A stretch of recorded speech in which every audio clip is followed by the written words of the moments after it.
Perkenalkan, nama saya Isana. Mungkin bagi yang baru pertama kali melihat video ini ataupun yang mendengar lewat podcast, izinkan saya memperkenalkan diri ya. Nama saya Isana, saya melayani penuh waktu di Perkantas Surabaya.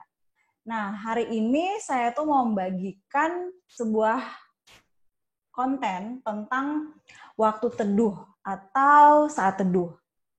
Waduh, kalau ngomong-ngomong soal waktu teduh dan saat teduh itu mungkin bukan hal yang baru ya bagi kebanyakan orang Kristen. Banyak kok yang udah melakukan, mempraktekannya, tapi izinkan saya berbagi pada hari ini. Saya percaya kok kebanyakan orang Kristen tuh tahu pentingnya membaca Alkitab dan berdoa secara rutin. Tapi kebanyakan dari kita tuh berjuang untuk konsisten. Konsisten tuh aduh susah banget, dan bahkan saya sendiri juga kadang masih berjuang untuk gimana sih untuk bisa konsisten melakukan saat teduh atau waktu teduh ya. Walaupun sebenarnya semakin kita membaca Alkitab, kita tuh akan menemukan kalau tidak mungkin membaca satu bagian Alkitab atau memahami satu bagian Alkitab tertentu itu hanya dalam waktu kurang dari 10 menit. Nggak mungkin. Ya gimana caranya? Ya berarti memang mesti menyediakan waktu lebih dari 10 menit ya teman-teman semuanya yang mendengarkan pada hari ini. Ada beberapa prinsip atau kebenaran yang dapat diajarkan tentang waktu teduh yang akan saya bagikan pada hari ini ya. Tapi sebelumnya, apa sih waktu teduh itu? Waktu teduh adalah waktu di mana seseorang mengadakan persekutuan pribadi dengan Allah. Ya, jadi waktu pribadi seseorang mengadakan persekutuan dengan Allah. Nah, dalam waktu teduh itu apa yang dilakukan? Waktu teduh di situ seseorang melakukan percakapan pribadi dan memperbaiki hubungannya dengan Yesus Kristus. Ada beberapa hal yang bisa teman-teman highlight bagi yang mendengarkan atau yang menyaksikan video ini. Yang pertama, Tuhan itu mau memanggil kita masuk ke dalam persekutuannya. Lalu di dalam waktu teduh itu ada percakapan yang intim sebagai sahabat yang dimungkinkan. Jadi ya bercakap-cakaplah sebagai sahabat yang dekat, sebagai sebuah relasi yang dekat. Jujurlah dengan apa yang Anda atau teman-teman alami pada saat Anda melakukan waktu teduh. Di waktu teduh juga kita memeriksakan diri kita di hadapan Tuhan. Ada nggak dosa yang kita lakukan? Ada nggak hal-hal yang harus diperbaiki nih konsep saya tentang bagaimana melihat Allah? Ataupun ada hal-hal tertentu yang memang mungkin bisa kita koreksi diri kita sendiri pada saat kita melakukan waktu teduh. Dan pada saat melakukan waktu teduh, itu adalah momen di mana Tuhan memperbarui batin kita. Dan juga memperbarui kekuatan kita.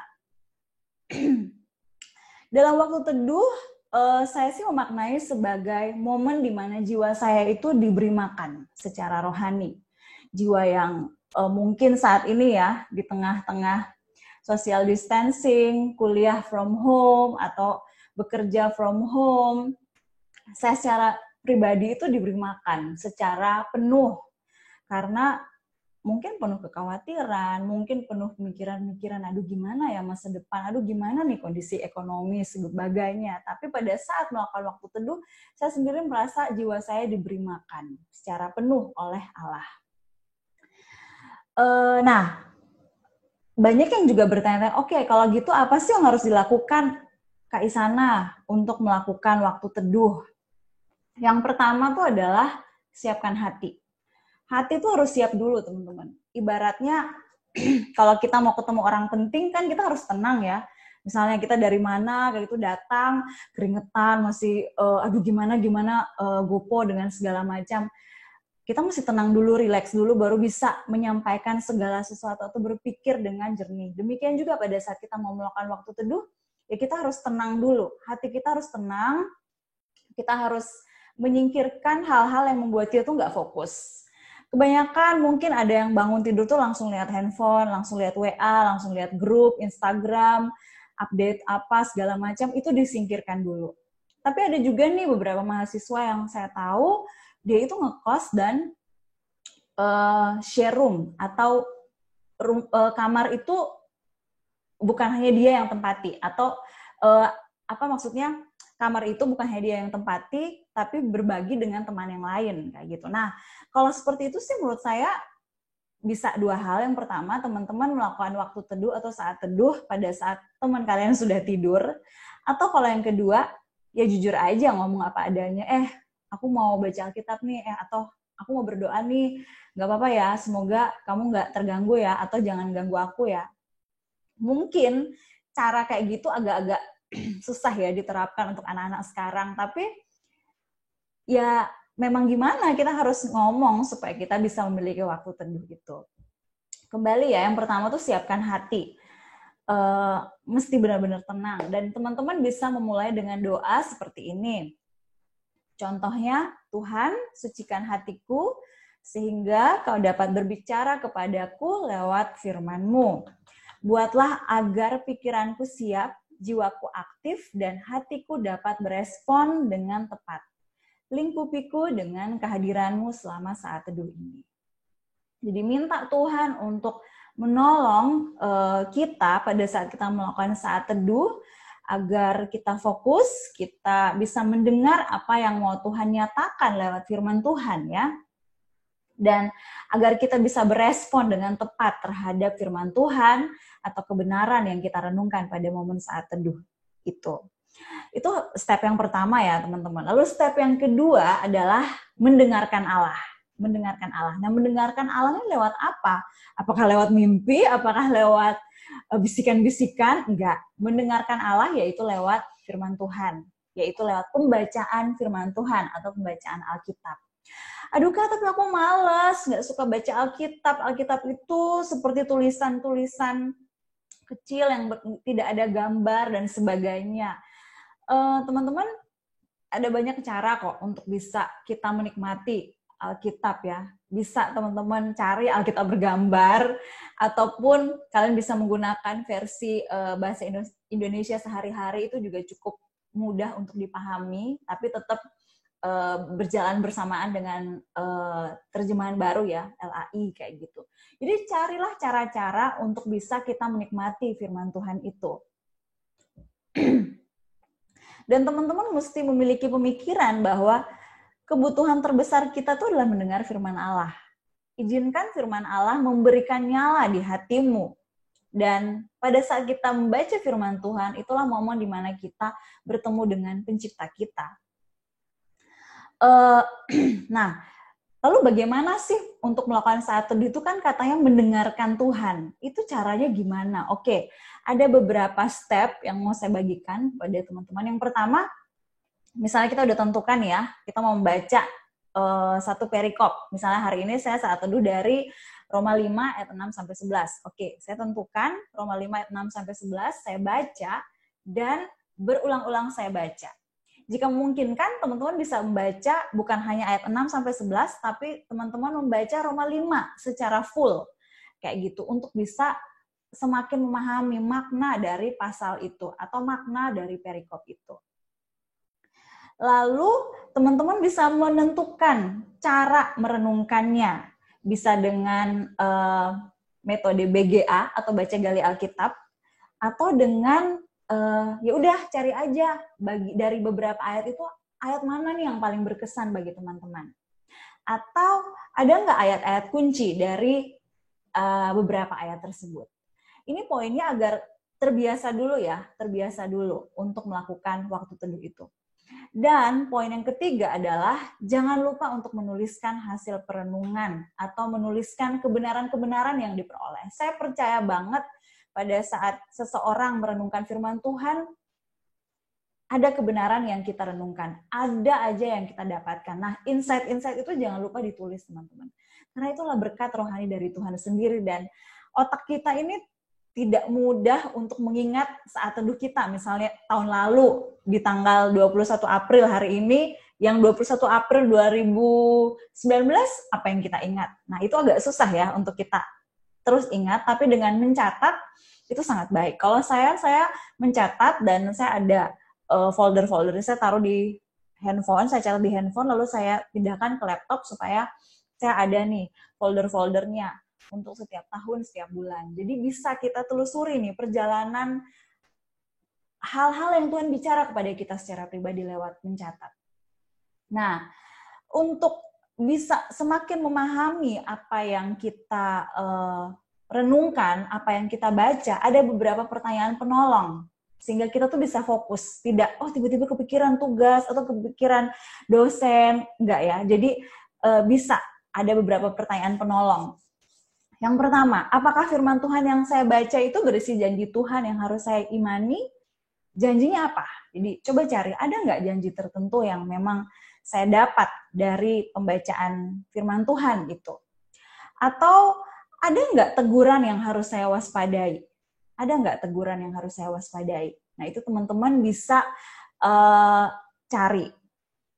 Yang ketiga, apakah firman itu berisi teladan, sikap tokoh-tokoh Alkitab yang perlu saya teladani? Teladan apa yang perlu saya cermati? Dan yang keempat, apakah firman itu menunjukkan prinsip atau ajaran tentang topik tertentu yang harus saya pahami? Misalnya tentang ketuhanan Yesus, atau akhir zaman, atau ada topik-topik lain. Kayak gitu. Jadi coba cari, coba baca berkali-kali dan coba cari apakah ada janji, apakah ada teguran, apakah ada teladan dari tokoh-tokoh Alkitab yang perlu saya cermati, dan apakah ada prinsip atau ajaran tentang topik tertentu yang bisa saya pelajari dari perikop itu. Nah, setelah kita berusaha memahami, lalu masuk ke bagian penerapan. Jadi jangan lupa nih, mesti ada hal yang diterapkan setiap hari. Nah, ada beberapa pertanyaan yang bisa menolong teman-teman. Yang pertama, apa pesan firman hari ini bagi saya? Pesannya apa sebenarnya? Hal apa yang harus saya lakukan hari itu? Bagaimana pesan itu bersangkut paut dengan hidup saya? Koneksinya apa? Apakah saya perlu meninggalkan kebiasaan buruk tertentu? Apakah ada perintah Tuhan yang selama ini belum saya lakukan? Apakah saya masih kurang yakin akan janji Tuhan? Lalu setelah merenungkan semua itu, apa tanggapan saya? Nah, semua ini teman-teman mesti tuliskan ya. Jadi perenungan-perenungan itu yang dituliskan sebagai refleksi pribadi. Dan di ending dari saat teduh, jangan lupa untuk menutupnya dalam doa. Jangan lupa untuk menutupnya dalam doa dan mesti mengangkat apa nih aplikasi praktis yang bisa saya lakukan selama satu hari itu. Nah, teman-teman, setelah teman-teman menyelesaikan tahap di mana teman-teman membaca, lalu mencatat pemahaman apa yang teman-teman dapatkan, lalu teman-teman mendapatkan penerapan pada hari itu, bagian terakhir adalah ditutup dalam doa. Di dalam doa. Untuk doa ini, saya menyingkatnya dengan 4P. Ada beberapa tahap, dan 4P itu adalah penyembahan, lalu pengakuan dosa, lalu pengucapan syukur, dan permohonan doa. Kita mulai dari penyembahan ya. Nah, di momen penyembahan itulah teman-teman bisa memuji Tuhan, mempermuliakan Tuhan, menyembah Dia. Teman-teman bisa mengambil kata-kata dari Mazmur untuk mengagungkan Tuhan dalam doa teman-teman secara pribadi. Lalu yang kedua, pengakuan dosa. Saya percaya bahwa tidak ada celah yang tidak dilihat oleh Tuhan. Di momen inilah, mintalah pengampunan untuk dosa-dosa yang sudah kita lakukan berdasarkan firman Tuhan yang direnungkan tadi ya. Jadi misalnya ada firman Tuhan yang kita tahu nih, ngomong soal kasih dan kita masih kurang mengasihi orang yang kelihatan menjengkelkan itu. Nah, di momen pengakuan dosa ini, kita mohon ampun pada Tuhan karena kita belum bisa menunjukkan kasih yang nyata kepada orang yang bagi kita sulit untuk dikasihi. Itu contohnya ya. Lalu P yang ketiga adalah pengucapan syukur. Pikirkan beberapa atau doakan hal-hal spesifik yang teman-teman syukuri. Contohnya keluarga yang masih sehat, lalu pekerjaan, lalu sekolah atau kuliah Anda, lalu orang-orang di mana orang-orang yang menolong pertumbuhan spiritualitas teman-teman. Bahkan kita mesti belajar untuk mensyukuri kondisi-kondisi yang sulit. Belakangan ini banyak sekali kondisi-kondisi sulit yang kita dengar di berita atau di radio atau kita baca di koran atau majalah atau di media sosial, belajar untuk mensyukuri. Tetap selalu ada hal baik yang bisa disyukuri dalam kondisi tersulit sekalipun ya. Lalu P yang keempat adalah permohonan doa. Disinilah baru kita belajar untuk menyatakan permohonan kita, menyatakan keinginan kita, dan meminta Tuhan untuk mendengar dan menjawab seturut dengan kehendak Tuhan. Berdoalah bukan hanya untuk diri kita sendiri secara pribadi atau untuk keluarga kita, tapi berdoalah untuk orang lain, untuk orang-orang di sekitar kita, untuk para misionaris, untuk bahkan orang-orang yang belum mendengar nama Yesus sekalipun. Berdoalah untuk mereka. Nah, itu penjelasan tentang waktu teduh atau saat teduh. Kembali ke di awal dari video ini atau podcast ini, saya sempat mengatakan bahwa saya percaya bahwa kebanyakan orang Kristen percayalah dan tahu pentingnya untuk membaca Alkitab rutin atau saat teduh rutin atau berdoa rutin. Tapi problem kebanyakan adalah dalam melakukannya dengan konsisten atau konsistensi. Dan beberapa waktu lalu saya sempat bertanya kepada beberapa mahasiswa yang saya layani, kalian ada nggak pertanyaan-pertanyaan tentang saat teduh? Dan mereka ada yang bilang, iya nih gimana ya Kak untuk bisa konsisten saat teduh? Atau gimana ya Kak untuk melawan kemalasan untuk bersaat teduh? Nah, model-model pertanyaan itu tuh lumayan mirip ya teman-teman.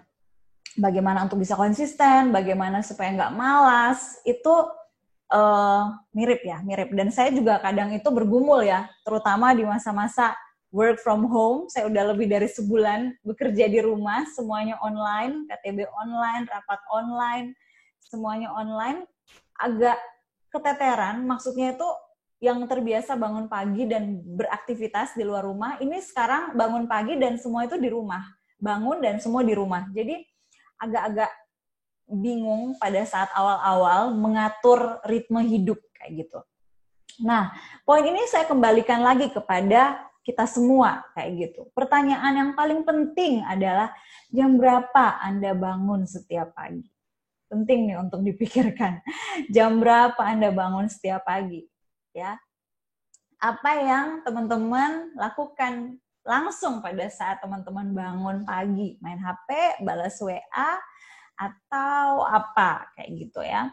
Kenapa penting mengevaluasi? Karena hal-hal ini sangat besar perannya untuk menarik minat dan perhatian kita, sehingga kita sangat mudah untuk terdistraksi dari Tuhan setiap pagi. Bayangin kalau pagi-pagi bangun kita langsung lihat Instagram dan kita lihat apa gitu, wah ini menarik ya, langsung di browsing, dicari link-link dan sebagainya, dan akhirnya dibaca dan ternyata udah sejam. Dan ternyata setelah sejam itu kita ada kuliah online yang harus segera kita ikuti. Berarti harus langsung mandi, makan, dan sebagainya. Jadi hilanglah waktu untuk melakukan saat teduh itu. Nah, ada seorang pernah mengucapkan perkataan yang baik sekali ya teman-teman.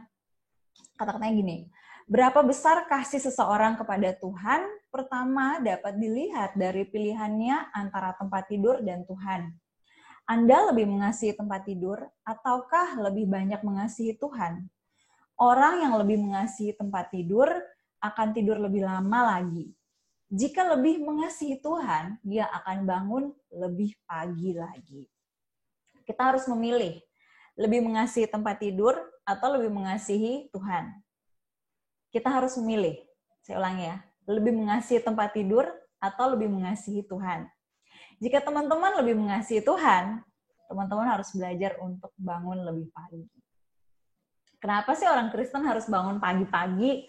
Ya karena pagi hari adalah waktu yang terbaik untuk berjumpa dengan Tuhan. Ada begitu banyak teks di Alkitab yang mengatakan Yesus itu juga menggunakan waktu yang pagi-pagi benar untuk berdoa, untuk bersekutu dengan Tuhan. Apalagi kita, manusia ya. Apalagi kita yang saat ini. Nah, banyak saudara-saudari karena bangunnya terlalu terlambat, keadaan rohani itu tidak baik. Banyak orang yang telah membuang waktu bertahun-tahun namun masih tidak bisa menjadi orang Kristen yang baik. Ini dikarenakan bangunnya terlalu terlambat. Kita pernah menemukan orang-orang yang tidak pernah menemukan ya, maksudnya kita tidak pernah menemukan orang yang pandai berdoa bangunnya terlambat. Jadi orang-orang pendoa itu biasanya bangunnya pagi-pagi sekali. Kita juga tidak pernah mengenal orang yang mempunyai persekutuan yang intim dengan Tuhan bangunnya terlambat. Semua orang yang mengenal Allah selalu bangun pagi dan datang ke hadirat Tuhan untuk bersekutu. Amsal 26 ayat 14 berkata, seperti pintu berputar pada engselnya, demikian si pemalas di tempat tidurnya. Jadi di sini mengatakan kalau orang malas itu di tempat tidurnya seperti pintu yang berputar pada engselnya. Orang yang malas terus berputar di tempat tidurnya, tidak meninggalkan tempat tidurnya. Lalu muncul nih pertanyaan, bagaimana untuk bisa bangun pagi? Bagaimana?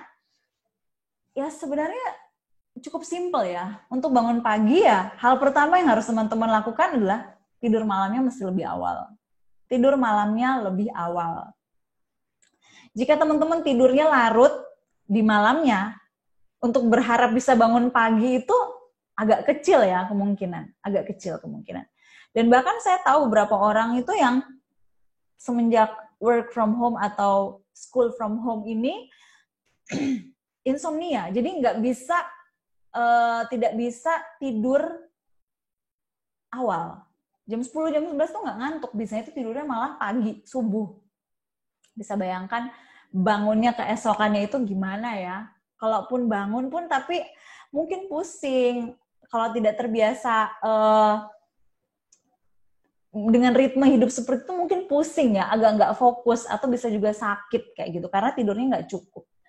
Ya, jadi yang pertama adalah ya memang mesti berjuang supaya tidurnya itu lebih awal. Jam 10, jam 11 saya udah maksimal jam 11 ya saya tidur. Yang kedua, janganlah taruh standar yang terlalu tinggi. Ada yang udah besok saya mau bangun pagi, tapi standarnya langsung jam 3 atau jam 4. Akhirnya malah nggak berjalan ya. Lebih baik tuh mengambil jalan tengah, yaitu udahlah yang realistis aja, jam 5 atau jam 6. Adalah waktu yang paling tepat. Kalau terlalu pagi, mungkin itu nggak bisa bertahan malah untuk bisa bangun paginya. Lalu yang ketiga, mesti belajar memelihara kebiasaan itu. Pada mulanya mungkin agak sulit ya teman-teman. Sebelum menjadi satu kebiasaan, teman-teman harus minta kepada Tuhan untuk memberikan karunia supaya teman-teman mempunyai kebiasaan ini. Melakukan sekali lagi, tambah sekali lagi, belajar memelihara kebiasaan itu. Di hadirat Allah, menikmati karunia persekutuan pagi-pagi hari. Dan yang terakhir, tipsnya adalah jangan khawatir tentang kesehatan teman-teman. Soalnya ada tuh yang mungkin berpikir ya bahwa aduh kalau saya bangun terlalu pagi saya takutnya saya sakit kayak gitu karena tidur saya nggak cukup. Nggak juga ya. Kalau teman-teman tidurnya itu udah 6 jam, 7 jam, itu sudah cukup lah ya. Dan bahkan kalau kita tidurnya kelamaan juga bisa sakit badan kita. Kayak gitu. Jadi jangan khawatir untuk bangun terlalu pagi bisa mengganggu kesehatan Anda.